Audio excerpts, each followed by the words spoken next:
on the trail at sunrise. Got some nice storm clouds here in the southwest today. A little cooler, but I'm here with you. So I just did a live on my Instagram channel, Singing Revealed, and here are the highlights. Talking about tuning your pharyngeal resonance to create volume. And that's really important. So it's not about pressure. Pressure plays a role, but it's not the pressure you're looking for in your singing. So unless you just have certain issues, I would never start with pressure.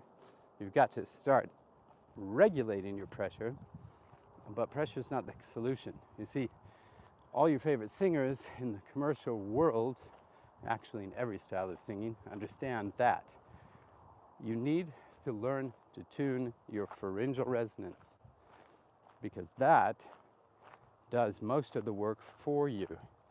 And when you can have a very easy, clear falsetto and change vowel colors and use different forms and shapes in the vocal tract to amplify your falsetto,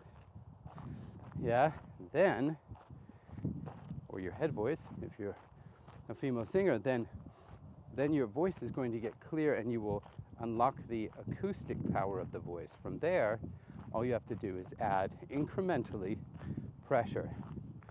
So the popular sound for guys nowadays is to sound like head voice, M1 sounds virtually the same.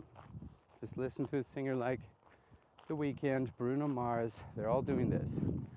And they don't ever leave that zone, because if you leave the zone, you leave the shape inside your pharynx, your vocal tract, then you won't have that vocal timbre. You won't maintain that sound. So they tune it as far as they can until they need a little bit of pressure to shift out of M2 into M1. And then if you listen to their songs, they're always real gentle in the beginning because the song needs to build. And then they just cross over into the M1 seamlessly and right back to M2 seamlessly with no interruptions. Because why? Because they know exactly what that shape is in the vocal tract. They can hear it, they've learned to maintain it, and then from there you can amplify it. And it's just so much easier. So much easier.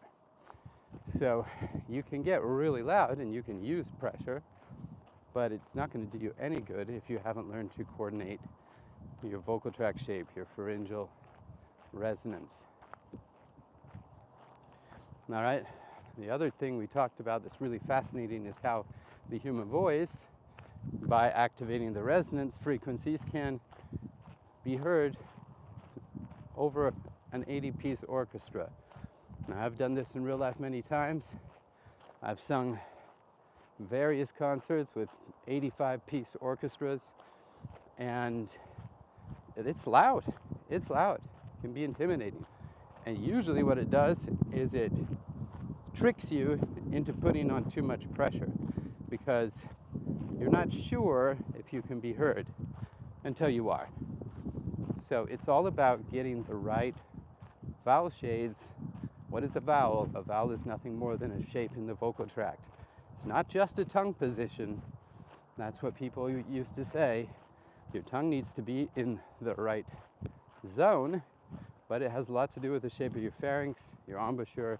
Okay, all those things contribute to vowel clarity, vowel purity, vowel precision. So when you get those vowels tuned, then you get these harmonic boosts. Acoustical singing, people will also call it.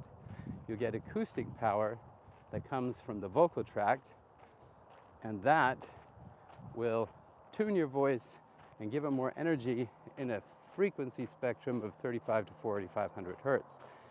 Now, orchestras do not have acoustic power in that same spectrum, so the voice becomes the loudest instrument in that frequency zone. And that's the only reason you can hear. A singer's not going to win a competition in volume against 5 trumpets, 4 trombones, and 3 tubas. It's just not going to happen. And we forget the French horn. So no, they are going to produce way more volume. You can't sing in their frequency spectrum. You'll never be heard. So you have to learn to tune your vowels, tune your pharyngeal resonance to activate those harmonic boosts, acoustic power in the right frequency zone. Then you don't even have to sing very loudly. That's what's really cool. One of my colleagues, was a beautiful young soprano. Comparatively in rehearsals, her voice was not as loud as more mature or dramatic female voices. But guess who you could always hear on stage? You could always hear Tamara. Her voice just was like silvery silk, and it just rang in the entire theater because she targeted acoustics, her pharyngeal resonance, over pressure. So that made a huge, huge difference. Don't worry about it. It's not important how many people are tuning in. I didn't announce this, just spur of the moment.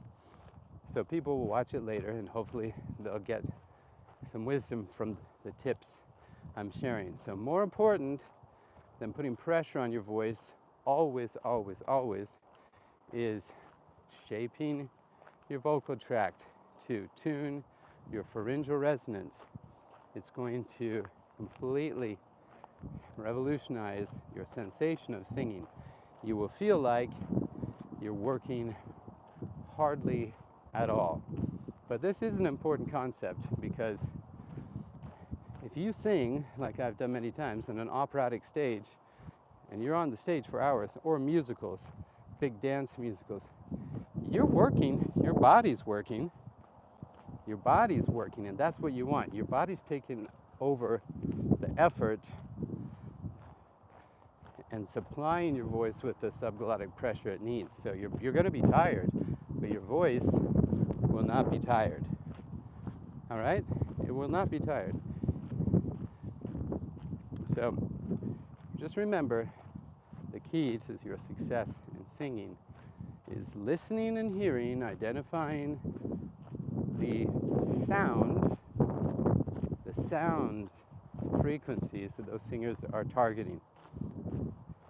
You can do it because this is how human beings are. We listen, we mimic.